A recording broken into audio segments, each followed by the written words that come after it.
우리 함께 말씀 보도록 하겠습니다. 함께 보실 말씀 우리 디모데후서 3장 우리 14절에서 17절 말씀입니다. 디모데후서 3장 14절에서 17절 말씀을 함께 한 목소리로 합독하도록 하겠습니다. 함께 읽습니다. 시작. 그러나 너는 배우고 확실한 일에 거하라. 너는 네가 누구에게서 배운 것을 알며 또 어려서부터 성경을 알았나니 성경은 능히 너로 하여금 그리스도 예수 안에 있는 믿음으로 말미암아 구원에 이르는 지혜가 있게 하느니라. 모든 성경은 하나님의 감동으로 된 것으로 교훈과 책망과 바르게 함과 의로 교육하기에 유익하니 이는 하나님의 사람으로 온전하게 하며 모든 선한 일을 행할 능력을 갖추게 하려 함이라. 아멘. 우리 기독교 강요 우리 지금 이제 11번째 시간입니다. 11번째 시간 1권 8장 성경의 신빙성은 인간의 이성의 범주 내에서도 충분히 입증된다에 대해서 우리가 살펴보도록 하겠습니다. 말 자체가 너무 어려워요. 어렵기는. 성경의 신빙성은 인간의 이성의 범주 내에서도 충분히 입증된다 라는 것. 우리가 이것을 지금 계속 공부할 때 지금 왜 공부해야 되는지를 잊으면 안 된다는 거죠. 왜 알아야 되는가. 오늘 본문 말씀에도 읽었지만 한번 따라할까요? 하나님 말씀은 능력이다. 여기서 우리 신앙은 시작되기 때문이에요. 우리가 어떻게 신앙, 믿음을 갖게 되는가? 말씀 때문이라고 성경은 증언합니다. 그러니까 이 말씀이 우리로 하여금 하나님의 사람으로 자라게 한다는 그 확신이 우리 가운데 있어야 돼요. 그래서 우리는 하나님 말씀을 올바로 알기를 힘써야 되고요. 그리고 그 올바로 알아갈 때 있어서 너무 중요한 것, 이 성경이란 것은 온전히 뭐로만 가능하다? 뭘로만 온전히 이해할 수 있다? 성령의 은혜가 아니고서는 불가능하다. 그래서 우리는 기도해야 되는 거죠. 말씀을 읽고 우리가 말씀을 듣고 올바로 알아가기 위함도 기도해야 되지만 올바로 적용하기 위해서도 기도해야 돼요. 이해되시나요? 이거를 믿음의 선배들은 철저히 싸웠다는 거예요. 이걸 철저히 싸우고 뭘 동일하게 이 하나님 말씀을 하나님 말씀으로 인정한 모든 신앙인들은 동일하게 뭘 고백했냐면 이 말씀은 능력이다. 한결같이 고백합니다. 한번 더 할까요? 말씀은 능력이다. 그래서 칼빈도 지금 1절에서는 뭘 강조하냐면요. 우리가 1절 이제 8장 이런 표현을 잘 익숙해지셔야 돼요. 8장 이제 그 장이 있으면 1권이면 첫 번째 책에 몇 장, 몇 절. 이제 8장에 있는 1, 2, 3, 4 이걸 절로 우리가 부르거든요. 그래서 그 절 이제 13절까지 있어요. 오늘 이 8장은. 그래서 부지런히 달려야 돼서 빨라지면 안 되는데 원래는 제가 3개, 4개씩 나누는데 오늘은 13개 다 갈 거거든요. 13개 처음 도전입니다. 저 오후 예배도 됐겠다. 한번 저도 왜 그랬는지 모르겠지만 나누지 않고 본 게 좀 좋겠어가지고 제가 그러고 중간중간 최대한 간단하게 설명을 드릴 예정이에요. 근데 우선 1절에서 뭘 말하냐면 칼빈이 기독교 강요의 특징입니다. 앞에 걸 계속 복습해요. 앞에서 말했던 7장에서 좀 강조했던 이 성경은 오직 성령으로만 이 권위가 인정된다는 걸 말씀드렸어요. 그건 뭘 상징하는 거냐? 성령으로만 성경을 알 수 있기 때문에. 그래서 이 본문 중에 하나가 뭐가 나오냐면 기독교 강요에서 성경이 많이 인용되진 않는데 여기 오늘 1절인가에도 인용되는 게 1절에 뒤쪽에 인용되는 게 뭐냐면 고린도전서 2장 말씀이 인용돼요.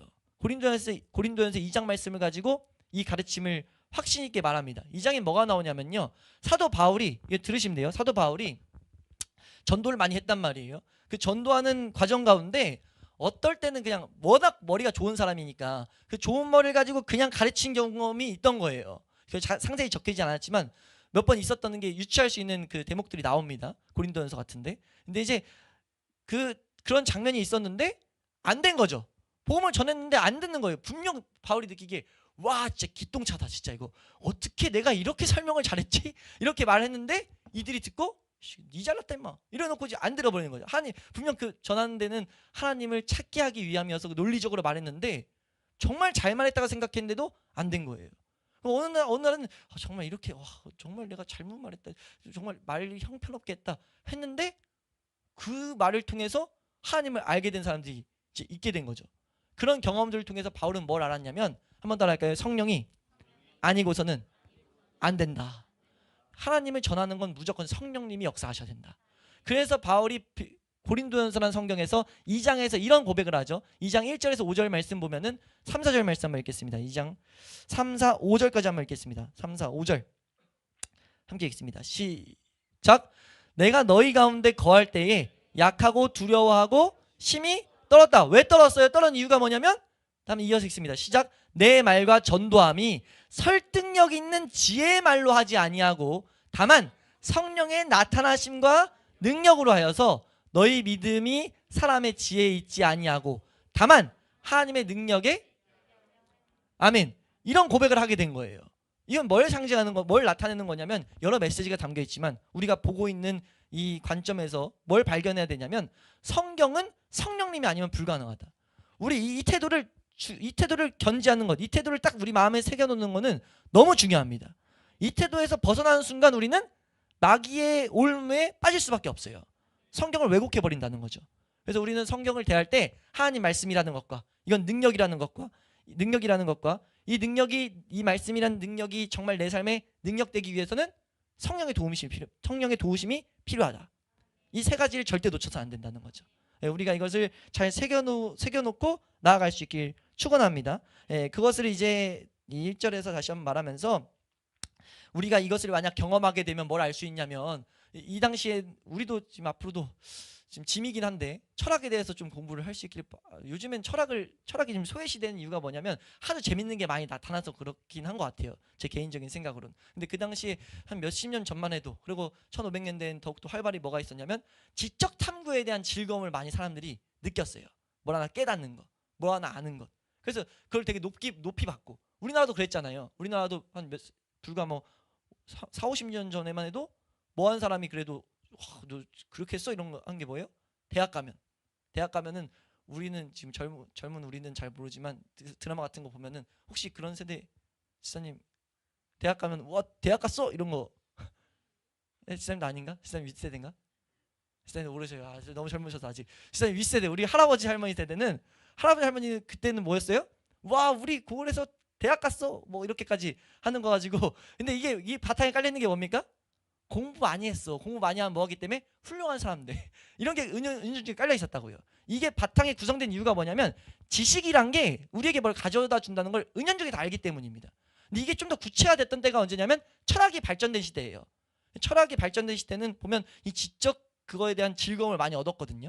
그래서 그 당시 뭐 셰익스피어의 작품 이런 것들 저도 읽어보지도 않았지만 읽어야 된다는 부담감만 갖고 있어요. 근데 그런 작품 보고 막 엄청 좋다고 해서 막 뮤지컬 만들고 막 다 하잖아요. 왜요? 그 작품을 통해서 뭔가 즐거움을 느끼기 때문이거든요. 이걸 칼빈이 언급해요. 칼빈이 왜냐면 이 당시에는 이게 활발했거든요. 지적 능력을 갖는 게. 그래서 뭐라고 말하냐면 성경만이 지니고 있는 근데 강력한 힘이 있어. 그 힘은 너희들 철학 가지고 즐거움 느끼지. 근데 우리 좀 공감이 안 되더라고요. 즐거움 안 느끼니까. 근데 이해할 수 있겠어요. 그 당시엔 즐거움을 느낀 거예요. 작품들. 그럼 여러 가지 여기서 뭐 데모스테네스나 키케로 이런 사람들이 저작을 읽어봐라. 플라톤이나 아리스토텔레스 같은 글에 읽어봐라. 그들의 글에 상당히 매료되고 즐거움과 감동을 얻으며 이렇게 써져 있어요. 여기에 감동을 얻으며 마음을 사로잡힐 것이다. 사로잡혔다는 거죠 실제. 그리고 그런 힘이 분명 있음을 저는 인정합니다.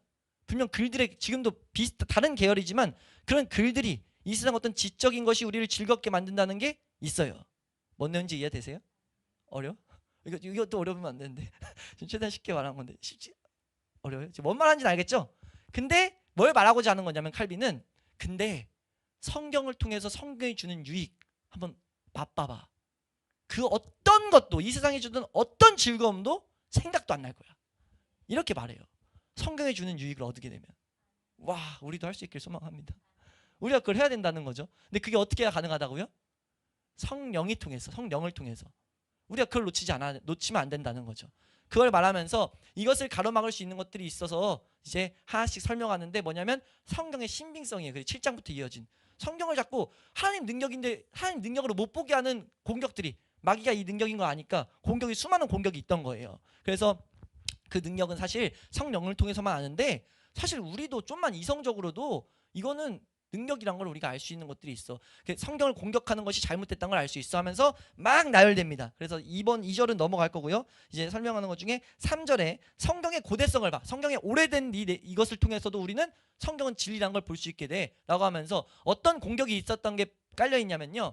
애굽이란 나라가 이 세상에서는 이집트라 불리죠. 이집트 문명이 정말 오래된 거는 아시면 돼요. 오래됐어요. 이집트 문명이. 그래서 오래되다 보니까 어떤 공격이 있냐면요. 실제 저도 신학교에서 한두 번 이걸 공부하긴 했었는데 이집트 신화, 이집트 고대 문서들이요. 성경보다 오래된 것들이 있어요. 기록된 성경보다 오래 시기상 기록된 성경 문서 비평학자들이 있거든요. 문서 요즘에도 그렇게 되잖아요. 이거 가지고 몇 년도 했다. 죽어도 몇 시간 전에 죽었다 이런 거 밝히는 것처럼 요즘에 과학이 발전되면서 이거 몇 년도 정도 된 거야. 마음이 급해서 그래요. 천천히 할게요. 이거 몇 년 정도 지난 거야 라는 걸 밝힌 사람들이 이집트 문헌들이 3, 4천 년 정도 지난 게 있고 성경들은 3천 년 정도. 이런데 여기서 문제가 뭐냐면은 이집트 문헌에 성경에서 말하는 10가지 재앙이라든지 이거가 비슷한 모습들이 한두 개씩 드러나요. 뭐 길가메시 서사시 들어보셨죠? 한 번쯤은? 그게 성경과 비슷한 맥락들이 조금씩 있다는 거예요. 있대요. 그러니까 우리 안 읽어봤으니까 다 모르잖아요. 근데 이제 있다는 거예요. 있다 보니까 어떤 말이 나오겠어요? 혹시 어떤 말이 나올지 생각이 유추가 되세요? 네. 이집트 그게 더 먼저였다. 성경 베낀 거야. 성경이 하나님 말씀이라고? 아니 세상 지혜 베낀 거야 라고 말하는 공격들이 있던 거예요. 뭔 말인지 이해되시죠? 근데 우리가 알아야 될 게 무엇이냐라고 하면서 칼빈이 여기서 말하는 건 이 성경의 고대성을 너희가 알아야 된다. 성경의 시작이 무엇이었냐? 성경의 시작은 성경 안에도 기록되어 있어요. 한두 부분 중립된 거 말고 나머지는 다 중립 안 되는 게 맞죠. 한두 개 예화들이 중립될 뿐이에요. 근데 성경을 읽다 보면 성경의 이야기는 대부분 뭘 말하냐면 전승을 말해요. 그래서 우리도 공부할 수 있으면 공부하겠지만 제가 지금 박사과정 공부하는 내용 중에 하나가 그 구전으로 옮겨진 성경을 전 연구하고 있거든요. 그게 뭐냐면 그게 탈무드예요. 그러니까 구전 입으로 옮겨진 성경. 이게 뭐냐면 성경을 우리 상번제랑 같은 것들 제사 같은 거 한 번씩 예화 드리지만 제사는 양을 죽일 때 어딜 찔러야 되고 뭐 이런 것들 성경에 안 적혀 있잖아요. 근데 제사장들은 한결같이 동일하게 했다고요. 왜냐면 그들에겐 구전 토라라고 토라라는 게 성경인데 기록된 토라 성문서된 토라가 성경이고 구전 토라가 있었어요. 입에서 입으로 전달된 하나님의 말씀들 하나님 말씀을 잘 적응시킬 수 있도록 그것이 이제 나온 게 미시나란 거예요. 미시나란 게 이런 책이 있는데 미시나를 해석한 게 탈무드입니다. 이걸 우리가 이제 저도 공부하다 보니까 너무 중요하더라고요. 성경을 이 시대에 더욱더 깊이 알기 위해서는. 그래서 힘들지만 막 하고는 있는데 해도 이거 이름들이 있다는 것만 알아요. 근데 이것들을 성경 연구하는 사람들은 봤던 거예요. 같이 보다 보니까 그 문서들도 같이 남아 있으니까 그들은 구전에서 구전으로 옮겼는데 이 기록은 다 동의해요. 이 부분도 동의해요. 그 사람들이 더 오래됐다. 그러니까 모세가 이 이집트 애굽 사람들이 썼던 기록들보다 더 이전 사람이에요. 뭔 말인지 이해되세요? 이건 다른 사람 이건 뭐 다른데 뭐 싸우는 내용이 아니에요. 그건 당연히 입증이 돼버리니까. 근데 그러면 끝난 거 아니냐? 모세라는 인물이 성경을 썼는데 구전에서 구전으로 옮겨졌을 뿐이지 성경 기록된 것은 이거는 그거 공격받는 것 자체가 제대로 모르기 때문이다. 이 설명들을 좀 하는 게 3절이에요. 그러면서 이제 3절을 가지고 모세가 나왔기 때문에 4절에서 모세의 예에서 나타나는 성경의 신빙성, 성경은 믿을만하다. 모세의 예를 통해서. 왜냐? 모세가 이게 성경이 썼다, 하나님의 감동으로 썼다라는 증거가 뭐냐면 보통 역사가들이 역사했을 때 이집트 역사만 봐봐. 싫은 거, 치부인 거 쓰냐 안 쓰냐? 안 쓴다는 거예요. 특히 저자의 치부는. 자기가 쓰는 걸 잘못된 거 안 쓰잖아요. 근데 모세는 자기 성경에 모세오경에 자기 잘못들을 뭐 자기가 미리암에게 아론에게 잘못했던 거 다 기록했다는 거죠. 하나님이 말했다는 신빙성이 나타난다는 겁니다. 뭔 말인지 이해가 되시죠? 이게 뭐 중요한 건 아니기 때문에 쭉 설명드리면 그리고 또 이적들이 모세의 신빙성을 강화해 준다. 이적들을 가지고 공격하는 사람이 있기 때문이에요. 아니 그런 이적이 말이 되냐? 지어낸 거 아니야? 그리고 이적들은 다른 데도 나타나는데 근데 이게 말씀드렸죠. 성경에 먼저 오래 있는 걸 기반을 가지고 따라한 거라고. 근데 그 이적을 어떻게 신빙할 수 있냐? 모세가 다른 가르침을 줄 때 모세는 내 말이 하나님 말씀인 걸 봐야되고 하나님 말씀대로 살아야 된다는 걸 가르치는데 그 정직을 말하는 사람이 회중들한테 이적을 사기치면서 이적은 분명히 구전에서 전달된 게 맞는데 사기치면서 이적을 설명했으면 그 사람의 말을 믿겠냐는 거죠. 상식적으로. 뭔 말인지 이해되세요? 그러니까 우리 이성으로도 이거는 믿어지지 않아요. 능력이 되기 위해서는 성령이 필요한데 우선 이런 것들이 우리에게 분명하게 알 수 있는 내용이 된다라는 것. 그리고 그 6절로 넘어가서 그 이적들은 그러면 인정됐을 때 타의 추정을 불허한다. 이 이적들은 진짜 말도 하나님의 능력이 이렇게 드러날 수가 없다라는 걸 말하고요. 뭔 말인지 이해되시죠? 그러면서 성경의 확실성을 말하기 위해서 제가 한 번에 갈 수 있었던 이유가 여기 있습니다. 설명 길게 할 필요 없어서. 예언의 확실성, 모세의 예언의 확실성, 모세가 예언했던 거 그대로 다 이루어졌다. 성경 기록대로 그대로 그 역사가 흘러왔다. 그것뿐만 아니다. 8절에 선지자들의 예언의 확실성을 봐라. 선지자들은 뭐냐? 우리 이사야서 공부했잖아요. 이사야서 같은 데 보면은 고레스라는 왕이 여기서 얘가 등장한 게 그거예요. 이사야가 죽은 다음에 등장한 왕이에요. 근데 그 왕의 이름을 적어놨어요. 그러니까 이게 하나님의 은혜가 아니고선 어떻게 되냐? 이런 것들을 말한다는 거죠. 예, 그리고 또 하나는 9번에 좀 설명드려야 될 게 율법 9절, 율법 전수 과정의 신빙성. 율법 전수 과정은요, 중간 문단에 나오는데요. 보전 자체가 정말 놀라워요. 말씀드렸던 구전 토라예요. 구전에서 구전으로. 하나님 말씀을 얼마나 사모하게 했으면 그 말씀을 사모하고 소중히 여긴 사람들이 말씀을 마음에 새겨놨다는 거죠. 그러니까 그렇게 전해진 것만 해도 하나님이란 분을 몰랐으면 어떻게 그런 백성들이 나타날 수 있겠냐는 거예요. 우리 성경은 하나님 말씀일 수밖에 없다는 거죠. 칼빈의 입장에서. 제가 1절에서 설명을 좀 덜 하고 왔는데, 이게요, 이 설명이 성경은 우리 1절에서 바탕을 잘하고 가야 되는데, 성경은 오직 뭘로만 가능하다고요? 성령으로만 가능해요. 성경을 지금 우리가 쭉 설명을 보고 있는 것처럼 이성적인 이런 논쟁을 통해서 성경은 믿을 만한 책이야 라고 말하는 거 잘못된 겁니다. 절대 하면 안 돼요. 근데 지금 우리 하고 있잖아요. 왜 하고 있냐면, 칼빈은 뭔 설명을 하고 지나가냐면, 성령을 통해서만 가능하다. 그 외에서 이성적인 모든 접근은 무익하고 잘못된 거다라고 말해요. 근데 성경을 성령의 능력으로 하나님의 능력인 걸 발견한 자들, 그 자들에게 있어서 이런 이성적인 설명들은 충분히 많은 유익을 준다 라고 설명해요. 그 유익을 우리가 받을 수 있기 때문에 지금 우린 배우는 겁니다. 충분히 우리의 신앙에 유익을 줍니다. 그래서 우린 배우는 거예요. 그래서 만약 이게 아예 안 믿어져요, 뭐 뚱딴지같이 말하는 거야, 그러면은 이거는 성령의 은혜를 구해야 되는 거예요. 이 이성의 말을 그렇게 주의 있게 안 받으셔도 되는 거죠. 우리가 설명할 때도 그래요. 이런 설명으로 오 진짜 이랬어? 이래가지고 설명해봤자 어차피 안 믿을 구석을 찾아서 안 믿습니다. 안 믿을 사람들은. 근데 믿는 우리가 이 말씀이 더욱더 능력되기 위한 이런 도움을 주는 도구들이라는 거죠. 이해되셨죠? 그래서 이 9번의 이 전수 과정의 신빙성이 정말 이거는 믿을 만한 증거가 된다라는 것이고, 10장 10절에 이것도 한번 설명드렸었죠. 구약 성경을 보존하신 하나님의 이적적인 역사. 이게 왜 나오냐면요, 제가 한번 저번에 한번 드렸어요. 구약에 이스라엘 백성들이 괴롭힘을 당했습니까? 안 당했습니까? 괴롭힘 많이 당했죠. 그 괴롭힘 중에 뭐가 있었냐면요, 우리나라 일제시대 생각하면 돼요. 일제시대 때 일본 친구들이, 그 당시에 일본 놈들이죠. 그 당시 나빴으니까. 일본 남들이 우리 한국을 말살시키기 위해서 뭐 한지 아세요? 창씨개명, 또 여러 가지 중에 그때 일본어 쓰기, 한글 말살 정책을 펼쳐요. 왜요? 그 나라의 글은 그 나라의 그런 자부심을 갖게 하거든요. 우리 한글의 위대함을 한 번씩 듣잖아요.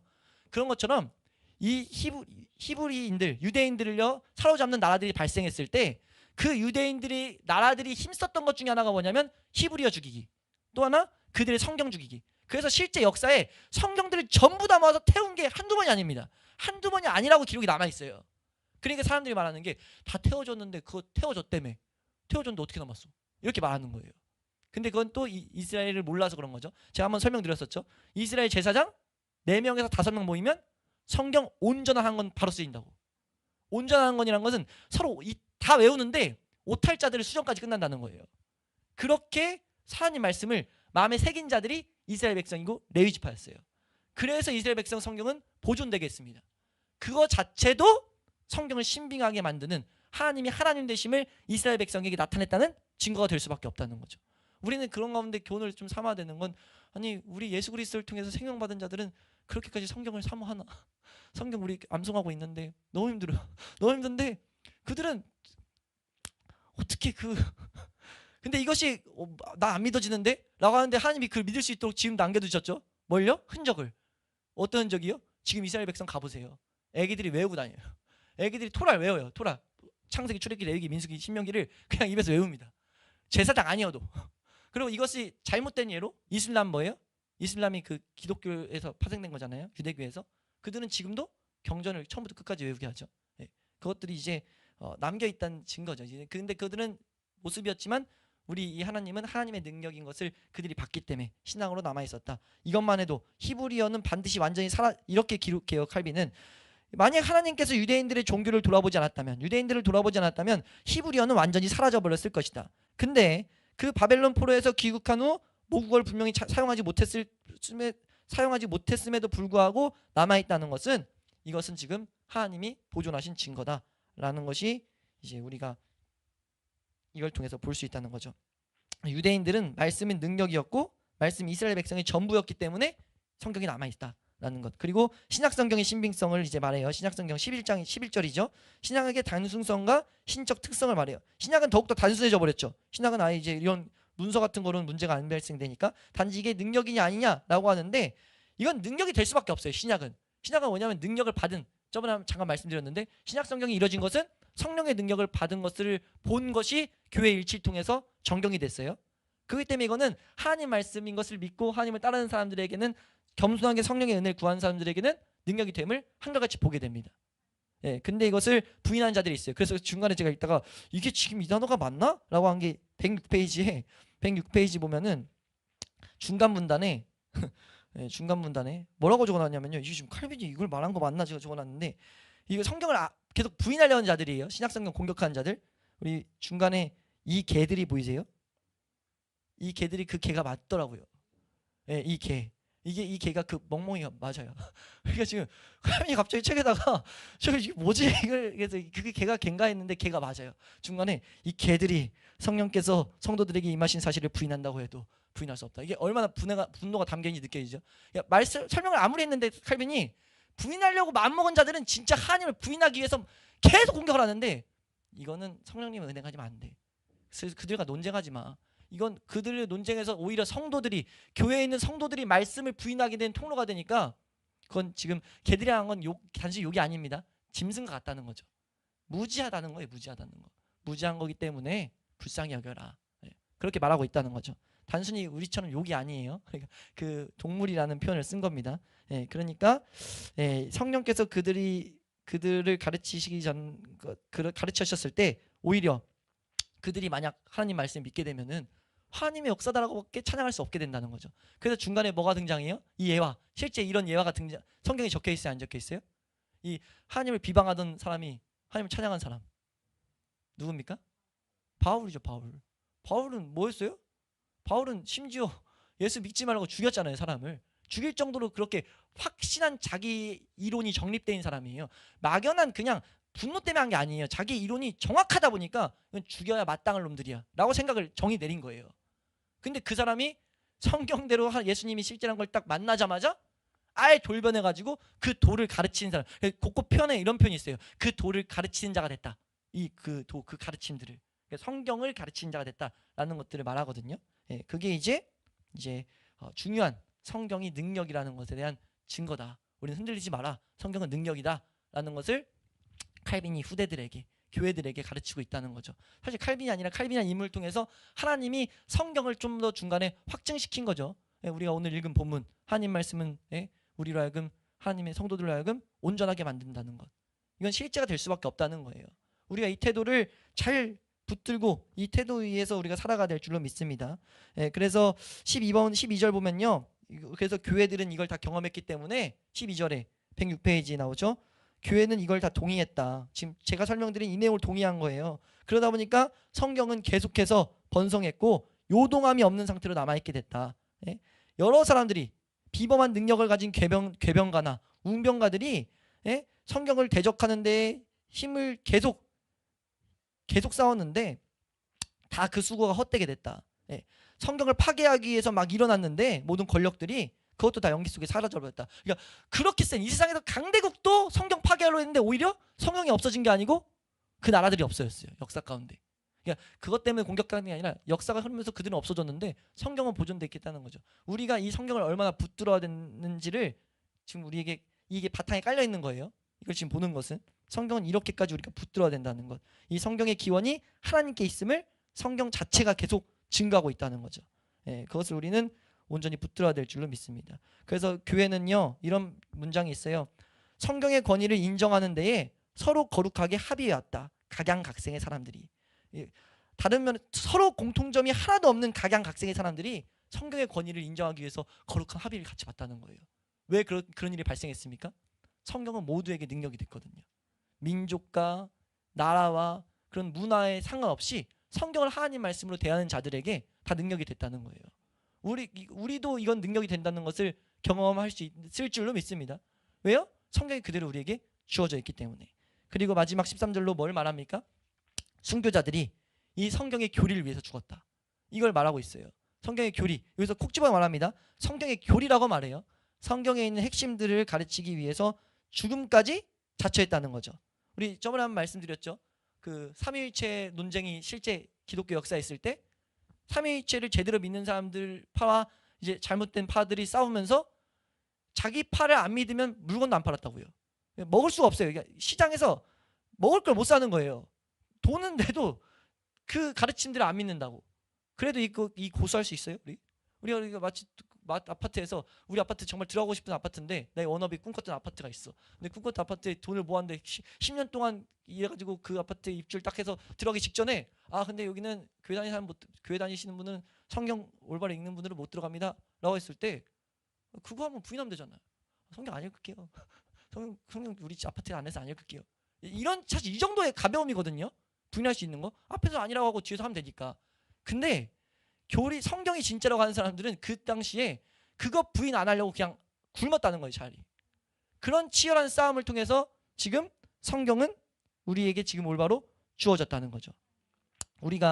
우리에게 이 성경이 지금 이 성경이 온전히 보존됐다는 것 자체가 얼마나 큰 은혜인지를 우리가 놓치지 않을 수 있길 축원합니다. 그렇다면 만약 우리가 지금까지 쭉 13절까지 봤는데 그랬다면 우리가 뭐 해야 되겠어요? 성경을 성경으로 대하셔야 돼요. 성경을 하나님 말씀으로 대하셔야 된다고요. 하나님의 말씀으로 대한다는 건 1번은 이걸로 귀결됩니다. 하나님 말씀은 능력이다.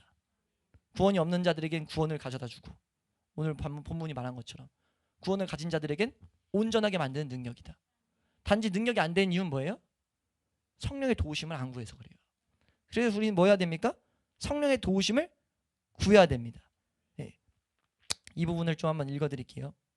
하늘에 계신 아버지께서 성경 속에서 그의 위엄을 드러내시고 그리하여서 성경을 높이는 확고한 마음을 주시기 전에는 이 사람들 스스로는 성경에 대해서 그렇게 확고한 믿음을 가질 수가 없다라는 것이 지금 마지막 108페이지 첫 번째 문단에 나오는데 이게 무슨 말이냐면요.